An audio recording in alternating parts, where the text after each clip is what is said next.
नहीं नहीं, तैयारी नहीं है तभी तो स्थगित की जा रही है ऐतिहासिक यात्रा। ये तिथियां ऐसी थोड़ी होती हैं कि अपनी मनमर्जी से कोई करे। नंदा राज जात यात्रा का एक समय है। उस समय पर इसको आयोजित करने के लिए सरकार के पास पर्याप्त समय था कि वो तैयारियां करती। तैयारियां सरकार ने करी नहीं, और तैयारियां नहीं करी, मार्ग ठीक नहीं किए, और तमाम जो व्यवस्थाएं यात्रा के लिए आवश्यक होती हैं उनके बारे में कोई भी व्यवस्था मैं समझता हूँ सुचारू अब तक नहीं हो पाई। इसीलिए सरकार को उसको कमेटी को उस स्थगित करने की घोषणा करनी पड़ रही है। ये बड़े शर्म की बात है। और आप रोज आना सनातन सनातन सनातन, सुबह उठते हो सनातन, दिन में सनातन, शाम को सनातन, सोते हुए सनातन, सनातन का आप पूरी माला जपते रहते हो। और सनातन धर्म के एक महत्वपूर्ण आयोजन को, हमारे उत्तराखंड देवभूमि है और यहाँ पर तमाम जो यात्राएं हैं, चाहे वो चार धाम की यात्राएं हों, चाहे वो हमारे अब शीतकालीन यात्राएं शुरू हुई हैं, उसके अलावा जो हेमकुंड साहिब तक की यात्रा, सब यात्राएं समय निर्धारित हैं उनके। और अगर निर्धारित समय में यात्राएं नहीं होंगी, मैं समझता हूँ आने वाले समय में इनका महत्व कम हो जाएगा।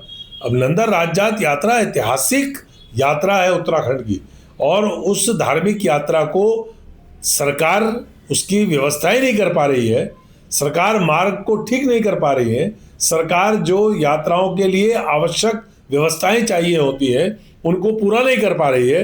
तो मैं समझता हूं कि आप समझ सकते हैं कि इनका सनातन का जो जप है, सनातन की जो रट है, वो केवल ढोंग है, केवल प्रपंच है।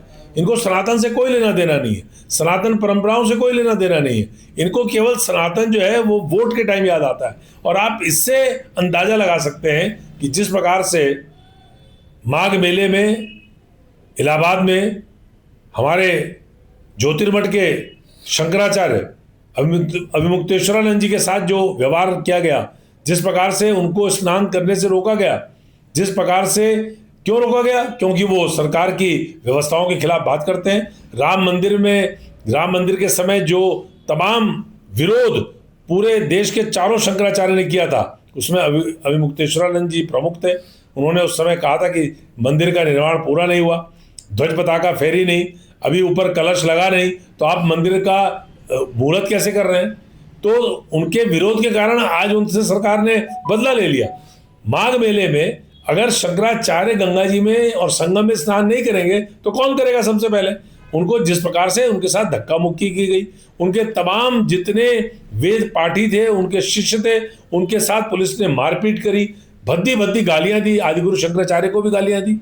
अब आप अगर शंकराचार्य की परंपरा के आज के शंकराचार्य को गाली दे रहे हैं तो इसका मतलब आप आदिगुरु शंकराचार्य को भी गाली दे रहे हैं, आप उनको भी नहीं मानते। तो मैं समझता हूं कि जिस प्रकार से पूरे राज्य की सरकार हो, जहां जहां भारतीय जनता पार्टी की सरकारें हैं वो सरकारें हों, और चाहे केंद्र की सरकार हो, इनका जो सनातन धर्म का, हिंदू धर्म का जो पूरा प्रपंच है वो सामने आ गया है जब इन्होंने शंकराचार्य का अपमान करने का काम किया।